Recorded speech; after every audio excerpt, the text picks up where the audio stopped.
morning, evening, or afternoon, depending on which coast or side of the pond you're on, and welcome to the second in our special episodes of Across the Pitch, where we're picking the two worst signings for each Premier League team from 2010 through 2020. My name is Phil Kennedy, and Ross Devonport and myself today are joined by a very special guest who is representing Manchester City, and that is David Walker, who you can find as DJW Sky BLU on Twitter. He's the author of Read But Never RED.com, which is a Manchester City website. He's an official Manchester City blogger, and has already gone out on his show to get his listeners to kind of weigh in on the two worst signings, and he sent us over some lists. So welcome to the show, David. Very happy to have you on here today. Thanks, Phil. It's a pleasure to be joining you. Absolutely, and welcome back, Ross. Now, you gave the Bournemouth picks yesterday, and then now you got to kind of sit back as we go through these other 19 teams, and I know you're looking forward to that. I am. Obviously, Manchester City being in a slightly different financial stratosphere, but I'm looking forward to David's pick, that's for sure. And now, David, before we get started, you might be on the only podcast in the world where people might be more interested to know who your second favorite team is.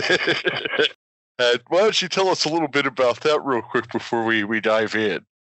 Okay, well, very briefly, I'm a Manchester City fan. I'm actually a Grimsby Town fan as well, because that was where I was born.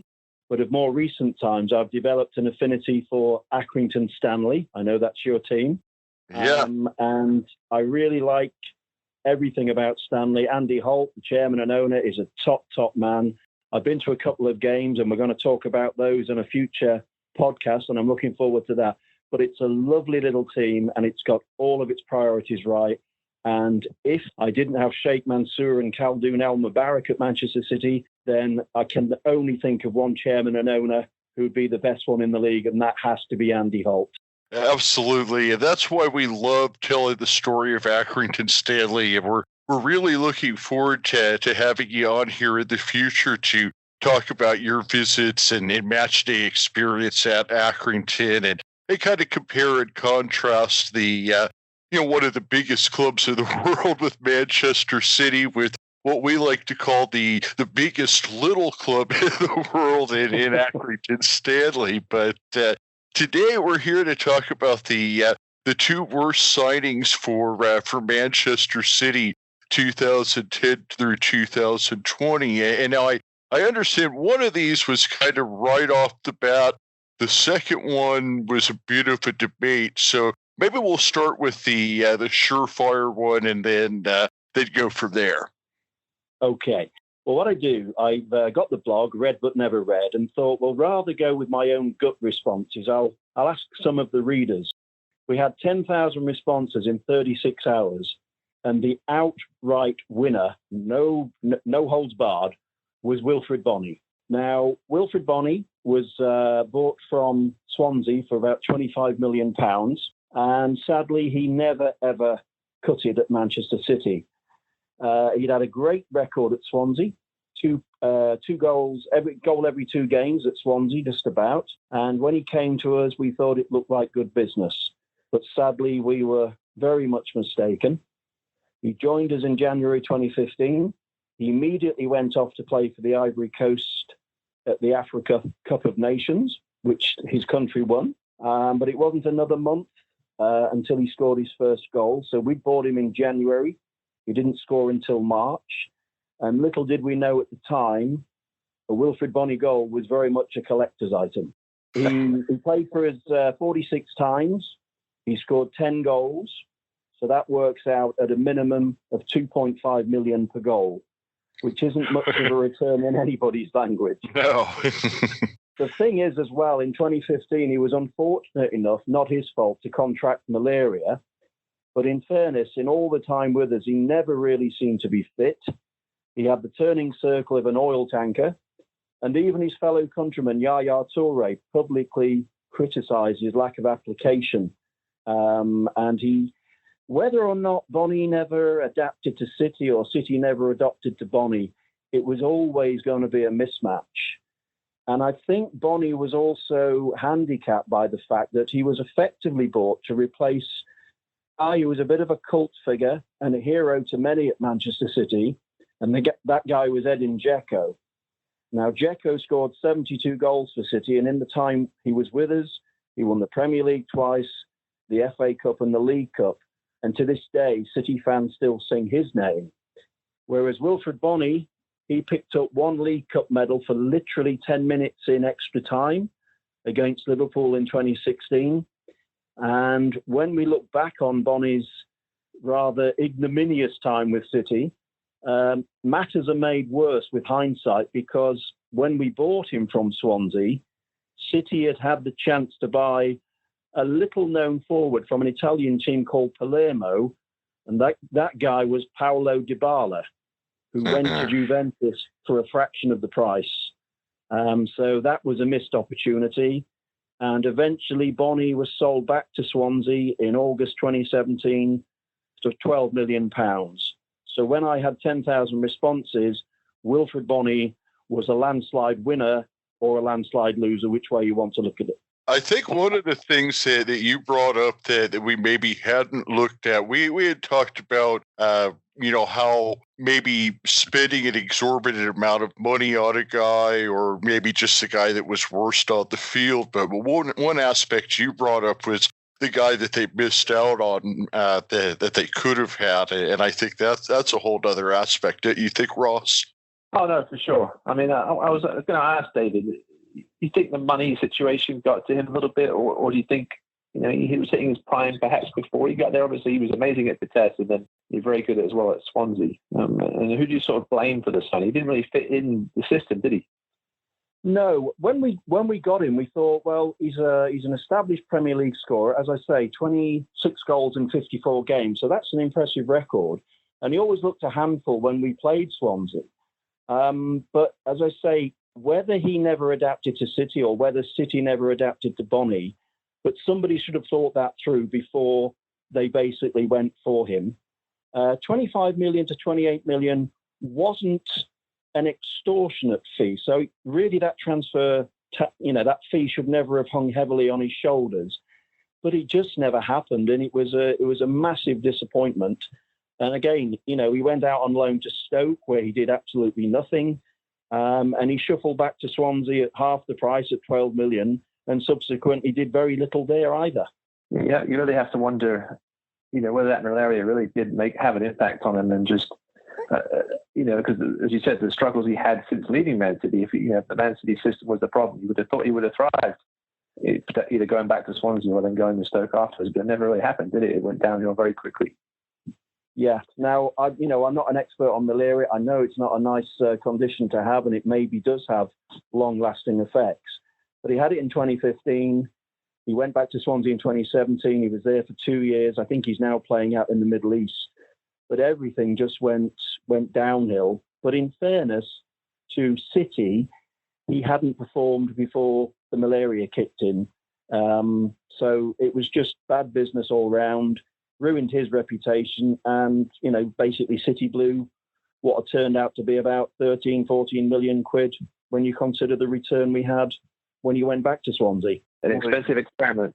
Yeah, certainly. Yeah, I don't think that too many people are going to disagree with that pick, and very clear why he would have been the landslide winner. Now, when it comes to the second one, like you mentioned, there was a lot of names that could have been considered. I know Jack Rodwell was certainly a name that came to my mind. It was on your short list, but who was the second guy that you ended up coming up with out of your 10,000? Sadly, it was a guy called Eliaquim Mangala. Now, we bought him in 2014, and eventually it worked out at something like 42 million. Now, that is big bucks by anybody's standard. It was supposed to be 32 million, but it all got a bit complicated with third-party ownership. Now, Mangala arrived. He quickly got the nickname of Mangler, which you think, oh, that's a hard guy. Nobody's going to go past him with a nickname like that, but it didn't happen. His debut was outstanding. He was man of the match against Chelsea. The BBC described his performance as colossal. He had Diego Costa in his pocket, and Diego Costa at that time was a real handful. But then sadly, the following game, Mangala had a nightmare against Hull City away from home. He scored an own goal and gave away a penalty. And we found out in time that the Hull City performance was closer aligned to the real Mangala. And in all of his 79 games with City, he only probably had one more outstanding game in him, which was a Champions League encounter against PSG, where he was up against Zlatan Ibrahimovic, and he kept him quiet, and he played a good game. But again, he just didn't click. He had all of the traits that you thought would make him a great player. He had speed and athleticism. But as time went by, it became clear that he didn't have much of a football brain, and he certainly lacked composure on the ball. So with this one, I would definitely say this is one of those guys where just the figure of 42 million is really the outstanding factor here. Because, I mean, like you said, he had a couple of good games in and out of the lineup. You know, say maybe you'd got this guy for 10 million, it wouldn't be such a thing. But 42 million, you're expecting to have a star player that's a 90-minute-a-game player for that kind of fee. Very much so. As I say, he started off barnstorming debut, and we thought this is great. But he never really hit those dizzy heights again. He went to Valencia for a year on loan, and he came back. Valencia didn't buy him. He was a Premier League champion with City when we were the Centurions in 2017-18. He played 9 Premier League games, which is enough to get him a medal. He was a decent stand-in when we had some injuries. He was loaned out to Everton, but he was injured within 2 games. And the irony of it is that we'd spent so much money on him, and obviously he was on good wages. City gave him a year-long contract extension when he was injured on the basis that we could then obviously get some kind of fee for him when we sold him on. But he regained fitness, but still there were no buyers. And eventually, last summer, he went to Valencia on a free transfer. And since then, the poor lad, he's been one of the guys who's been struck down with the COVID-19 virus. But happily, he's made a recovery from that. Now, one of the things that we've seen is that there's certain guys that just seem to play better in the Spanish league than the Premier League, and vice versa. I think, a guy like Eden Hazard certainly has shown that it could go the opposite way. So do you think maybe he was one of those guys where Mangala's game just fit Valencia and the Spanish league more than it did the Premier League? Well, I think it fell away, especially when Pep Guardiola took over, because as you know, Pep Guardiola wants his centre-backs to be able to play out from the back and be comfortable on the ball and be very good in possession and make sure their passes find their teammates. And Mangala, in fairness to him, he was always more of a traditional, if I can call it that, defender. He would just clear the ball away. He didn't have that creativity. So it may well be that the game in Spain is a little bit slower. It's possibly a little bit more technical.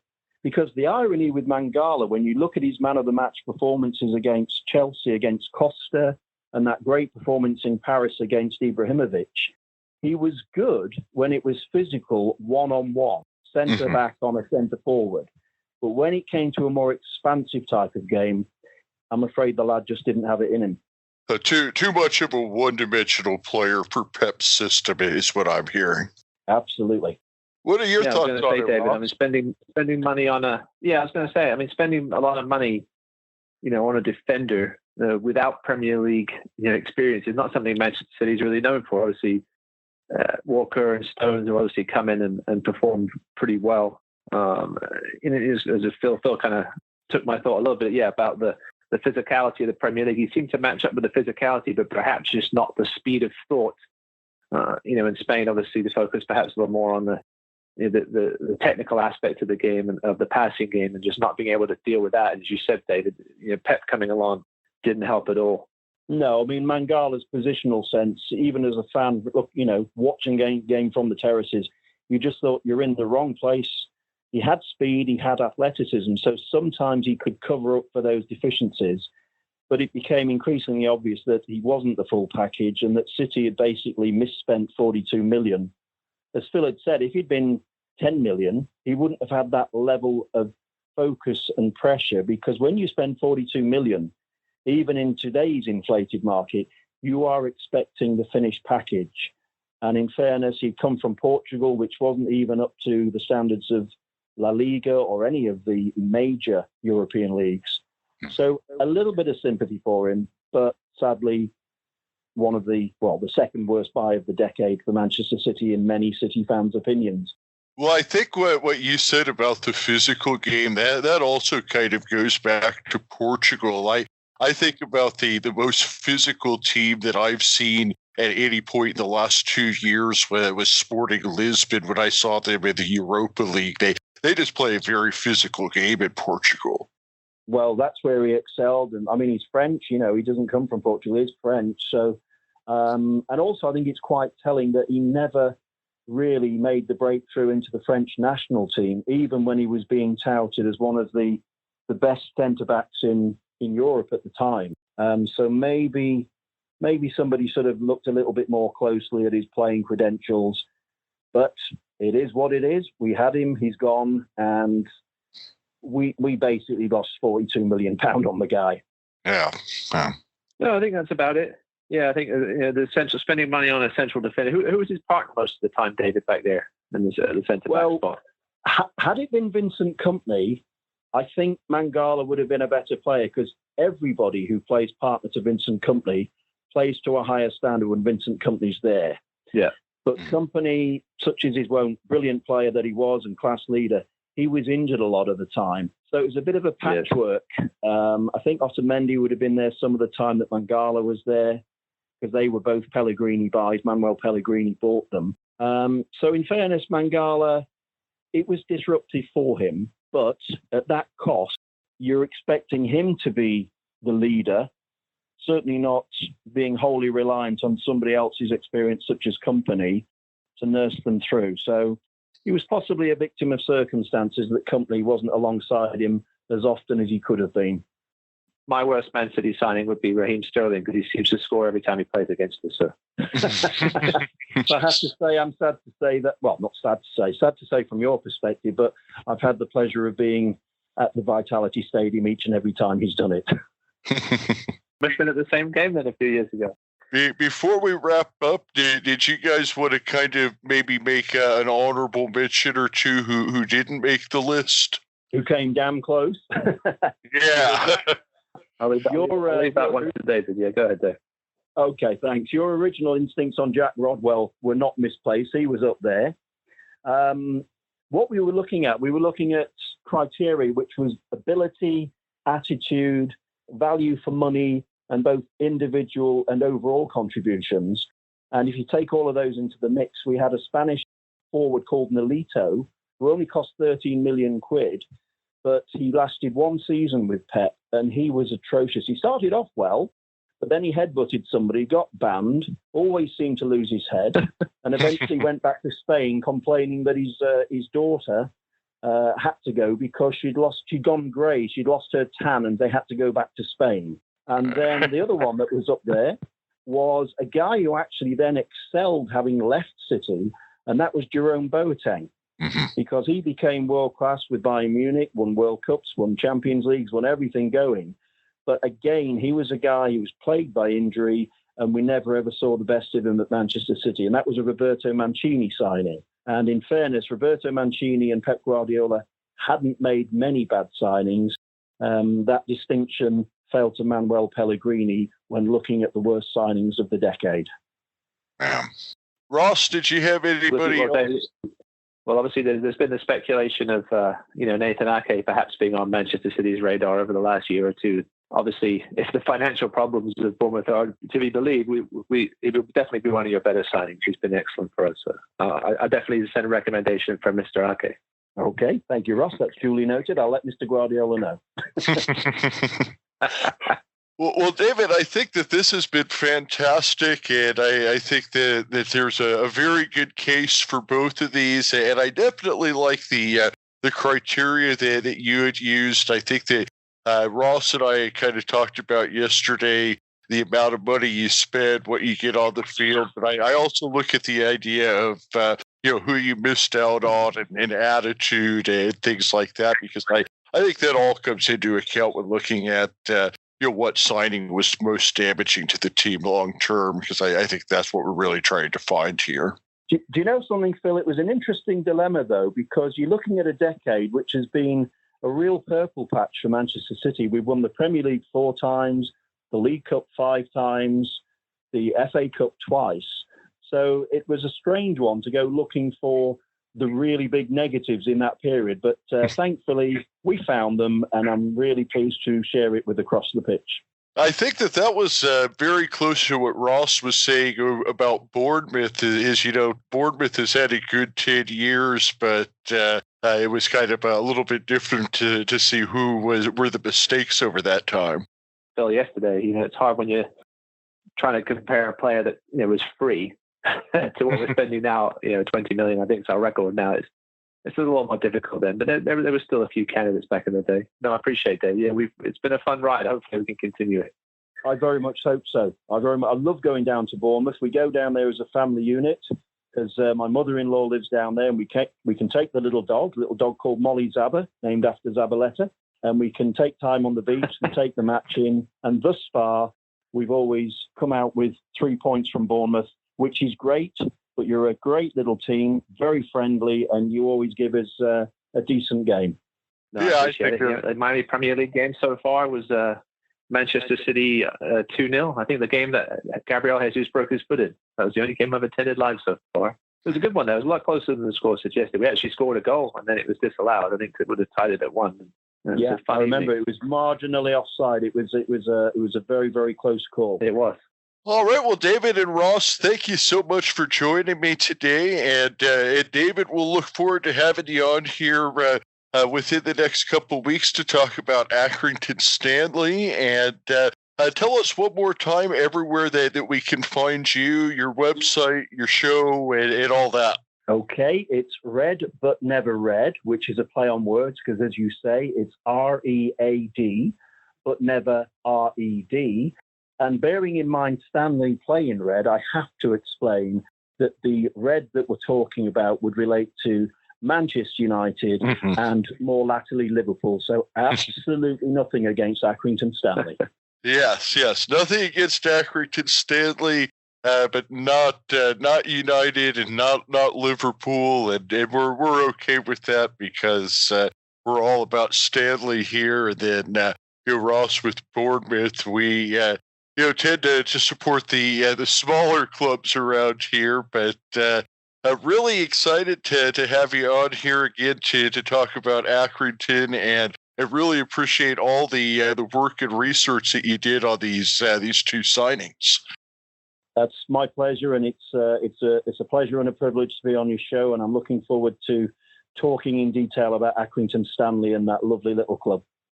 Or is that the lovely little big club? Lovely little big club. Well, the 2 things that we kind of have are the biggest little club in the world and the most famous little club in the world are kind of the new ones. I guess it all kind of started with that milk commercial, and it's kind of gone from there. Yeah, I'm old enough to remember that one as well. Yeah, I think everybody's seen that milk commercial at least once. If you know anything about football, it's just one of those things I think everybody's seen at least once. Well, it's such a distinctive name, isn't it? I mean, Accrington Stanley, the name is superb. There's no City, no United, no Rovers, no Athletic. It is what it is, and it's unique in its own way, in the way that when you drill down and you get into Accrington Stanley, you meet Andy Holt, you see the supporters chairman, Peter Leatham. It's a unique proposition, and it's a splendid proposition. And long may they continue to not only survive, but thrive.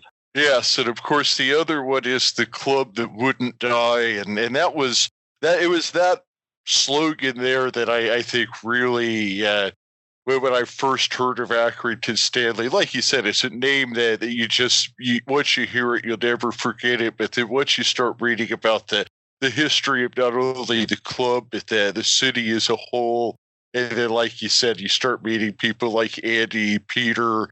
It's just, there's nothing else like it in the world of football. They are definitely unique in the nicest possible way. Absolutely. Well, thank you, David, and we will we'll chat again soon. And Ross, we have Tony coming on to talk about Burnley tomorrow. Excellent. Look forward to it. Have a great one.